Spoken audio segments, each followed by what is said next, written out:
Good day to you one and all, it is I, Justin Hawkins, and this is Justin Hawkins Rides Again, my YouTube channel. Today I'm talking about one of my favourite bands, the Arctic Monkeys, who are brilliant and successful. I'm going to talk specifically about this one song, Do I Wanna Know, which was released in nearly 10 years ago, but it's had 1.3 billion views on YouTube. It's a preposterous number. It's hard to even conceive of a song being that successful in this day and age, but evidently this guitar-based song has done just that, been that successful. I'll play the theme tune and then we'll start listening to it and see what we think. Justin Hawkins rides again,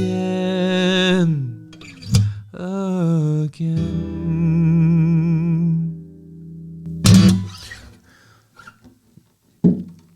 I always enjoy looking at the Arctic Monkeys because I think they changed their image so dramatically from one campaign to another. You can never really pin them down, can you, and say, oh, they're this. That's awesome. It's a fluidity in your aesthetic that true artists have that, don't they? And that's what they are. Brilliant. So in December, the song was ranked number 3 on Guitar World's list of the 20 best guitar riffs of the decade. Let's see, I've never actually tried to play it before. Let's see what it's like.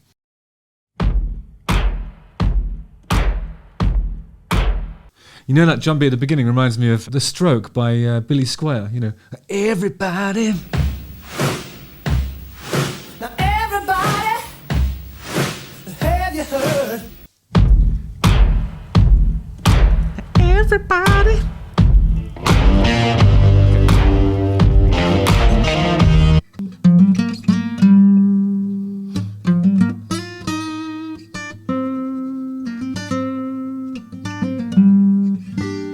So it's probably in G minor, isn't it? And the weird thing about it is I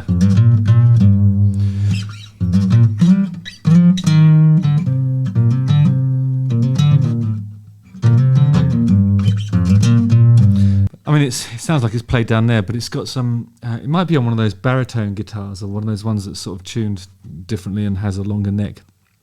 Not a bass, I mean a baritone guitar, something between a regular 6-string and a bass, I suppose.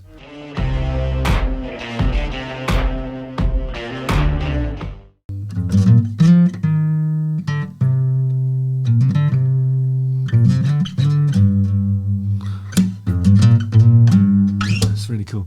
It's just, I mean, it's one of those riffs where you could do that thing where you have a huge leap in dynamics, you just play the same thing, and then everything's louder and everyone starts kicking off. But this song never does that. It's very, very linear, and it's about the poem, and it's about the vibe. I don't know, I can't explain why it's so much more popular than the rest of their songs. This is a great band who knows how to write stuff, obviously, but for some reason this is the one that's connected. And I think I've heard other bands that do stuff that is obviously influenced by it. You know what I mean? I think you know who I'm talking about. I fall asleep, spilling drinks on my settee. Let's say it's in... I'll put a capo on just to make this easy. So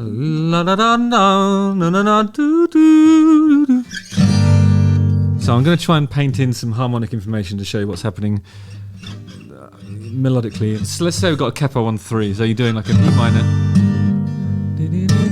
Is it a C with a descending B down to an A minor? But then they play this thing which is like a 9, A minor 9.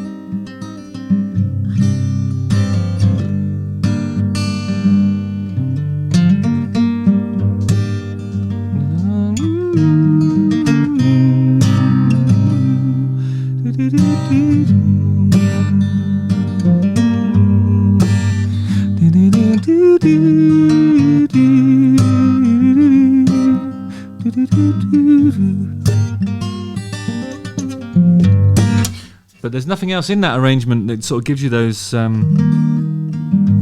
implied kind of harmonic thirds and fifths. It's all just a single note playing this incredible riff that goes round and round, and your mind paints the rest of the information in. I might be wrong about those things. It might be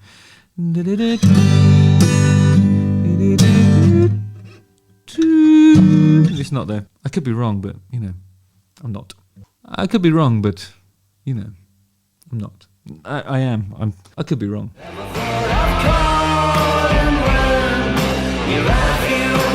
So there's a really, really awesome chorus where the main vocalizer and all the other sort of everybody else is singing in unison or an octave above, in unison with the riff that occurred in the verse after a sort of brief period where there's a simplified kind of pre-chorus section. Mainly made for saying things that you can't say tomorrow day. And there's some drone notes in that pre-chorus that sort of build us a sense of foreboding without ever sort of like the dynamic of the track doesn't really lift at all, but there's tension in there caused by these sort of notes that are hanging around in the background. Do I wanna know if this feeling flows both ways? Feeding back, almost like if you understand rock music and you're used to hearing what guitars do, this sort of feedback thing is sort of suggesting that something huge and powerful is coming, and then the huge and powerful thing that comes is more of a backing vocal arrangement. It's really smart and minimalist and just really well played and really well sung as well.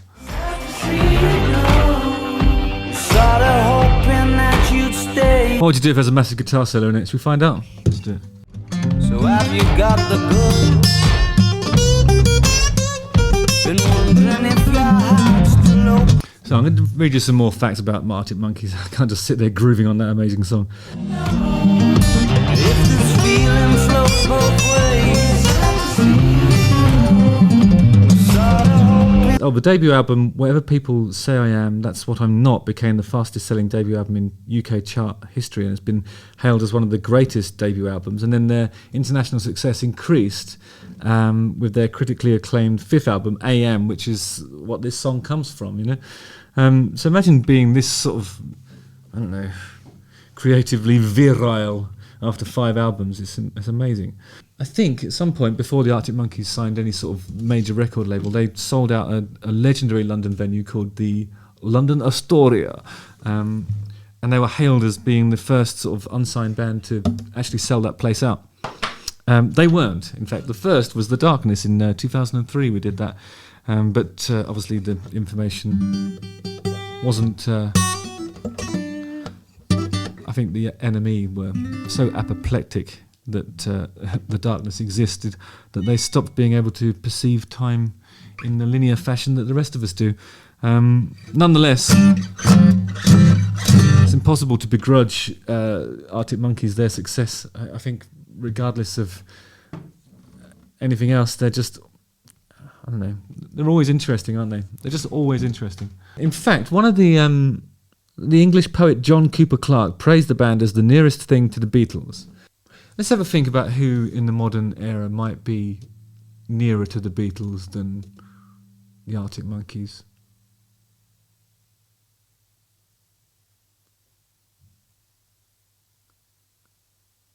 I think if something like King Gizzard or I don't know.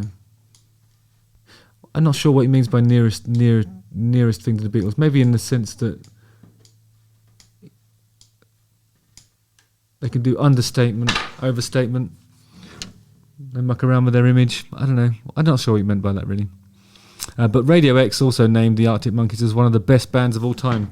Yeah, all right. That's fair enough.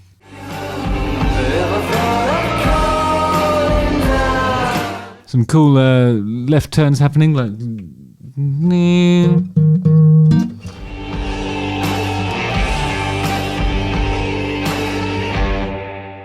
Yeah, it sounds pretty organic, and even though there's a lot of cool production and it gets kind of really involved at the end of it, it is just guitars. That's all it is. There's nothing else in there that you could describe as being synthesized or synthetic. It really is achievable stuff. They're brilliant live. You can't begrudge them that, can you? Actually, this is one of those things where we're looking at a phenomenon and you listen to it and it's like, well, yeah, obviously it's massively successful. It's fucking awesome. Justin Hawkins rides again.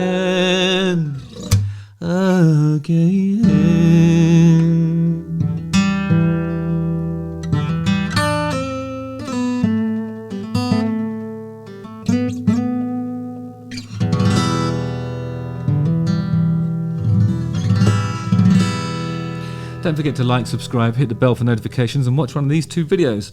Love you guys. Cheers.